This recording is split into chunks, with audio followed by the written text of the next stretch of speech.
Welcome to the Bible Forum. I'm Warren Sprouse. This is the last Sunday in April 2019. I want to talk to you about gender identity. There is a gender identity law out there now, and I consider it to be a war on women.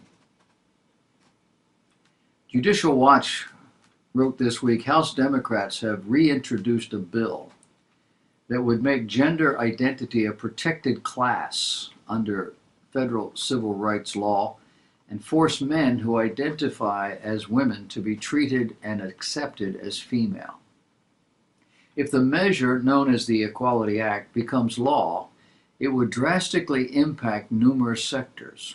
Hospitals, insurance companies would have to begin to provide costly sex reassignment therapies. Employers, workers who don't conform to new sexual norms would lose their businesses and jobs. And women would lose female-only facilities and sports.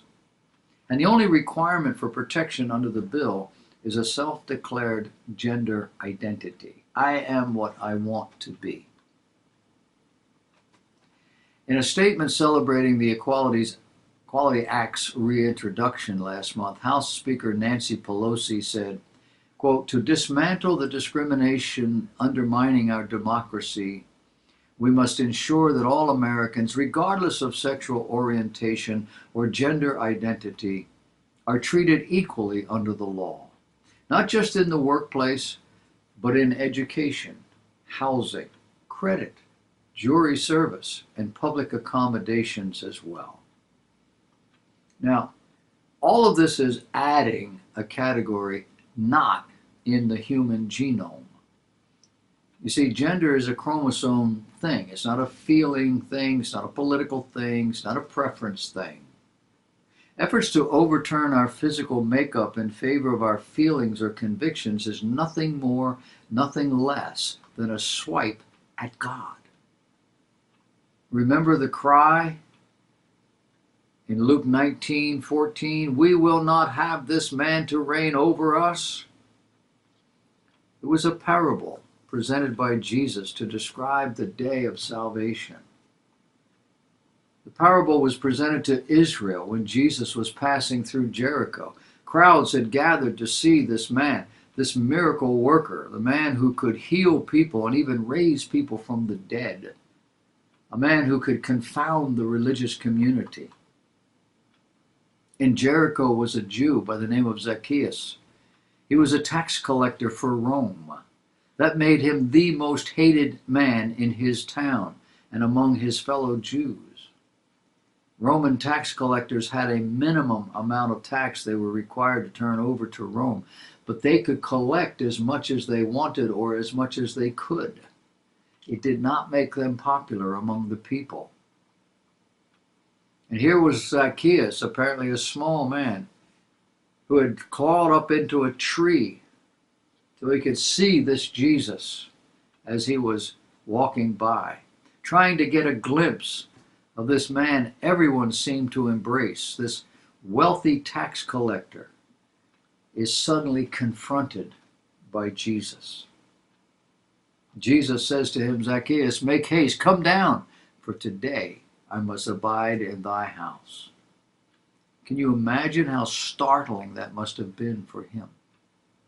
That Jesus knew his name, that Jesus would call out to him of all the people who gathered to see him, and that Jesus would go to his house, a publican, meaning a political employee, a tax collector for Rome.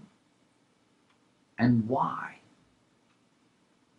Verse 9 says, "Because this day is salvation come to this house," meaning the house of Abraham. Verse 10, "For the Son of Man is come to seek and to save that which is lost." And then it is that Jesus began the parable of the nobleman who left his business to 10 servants that he might go into a far country to receive for himself a kingdom. I keep track here, in the number 10 in Bible numerology represents the entirety, the aggregate of something. the totality. In this case, it represented all of Israel. The comparison is between this parable and what Jesus is about to do. Jesus is about to leave this world in the hands of his servants until he returns. The 12 apostles of Jesus, who were tasked with spreading the gospel of the Lord Jesus Christ, were all Jews. Men commissioned by Jesus to preach the gospel to Jews and to the whole world, Gentiles included. And to preach, not just simply explain, not simply tell. Preaching is confrontational. It's declarative. It's propositional. It is a pointed message that requires a response, and it often comes with this: you need to do that. That's why people don't want you pointing their finger at you. In this parable, the servants were given a task. The responsibility was to occupy. Now, this meant they were to be busy about their master's business. But in verse 14, we read how that the citizens hated this master, and they sent a message after him saying, "We will not have this man to rule over us." The parable goes on to recount what happened in his absence. It also demonstrates this nobleman's severity in holding his servants accountable, telling them how they knew he was an austere man, one who is rough in his dealings, verse 21. In verse 24, in this man's judgment, he took from one who had collected little and gave it to the one who had collected the most. Doesn't seem fair. But in verse 26 he says, "For I say unto you, that unto every one which hath shall be given, and from him that hath not, even that he hath shall be taken away from him." What is he talking about? He's talking about God's absolute authority and power. God's authority and power over his creation, the personal as well as the physical. The nobleman in this story appears to be unjust, but these servants were his, and the land they worked was his, and whatever they accomplished was being accomplished for him. Now we can get all worked up over the fact that these men were servants, literally slaves, no doubt, or that the nobleman did not actually do anything to receive that wealth. But that would be a diversion. This parable is rooted in their reality, and not that much different from the reality we see today in large corporations and small. You do the work, the owner lives in luxury. Is that unjust? Well, do you have a choice as to where you work or what you do? Yes. Did you agree to the terms of this employment? Yeah. So how did your employer misuse you? Well, he's not just. He does it. But you're still working for him, aren't you? Why would you work for an unjust man or board of directors? The parable, the comparison, is between mundane things such as employment and salary and the higher things like salvation and heaven. The master's servants are going about the business of preaching the gospel. This gospel is held in derision by most folks. It's too preachy. It's too foolish. It's too condemning. You mean I'm a sinner? But one day, Jesus will come. One day, he will ask you, what have you done? Have you honored my Father by serving him? He made you. He provided for you. He has kept you. Is it too much trouble to just honor him? Seek ways to please him and to work for him. Work by spreading the gospel of salvation. Work by living out the principles of that salvation. A salvation from human depravity, from moral destruction, from ultimate destruction. The answer from most folks is a resounding yes. To God they shout, "Who are you to tell me what to do? Who are you to regulate morality?" In this instance, who are you to say, "I can't be a woman, regardless of my DNA, if I want to be"? If I want it, who are you to tell me I can't have it? Well, the answer of God would be, well, this is my world, and you are mine.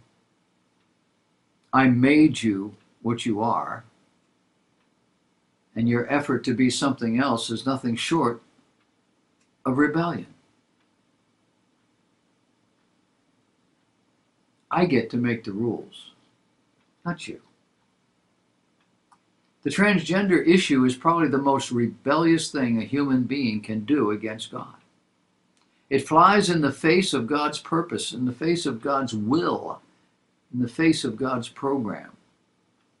For God made mankind to be man and woman for a reason. Mankind was his highest creation. Beings who can fellowship with him.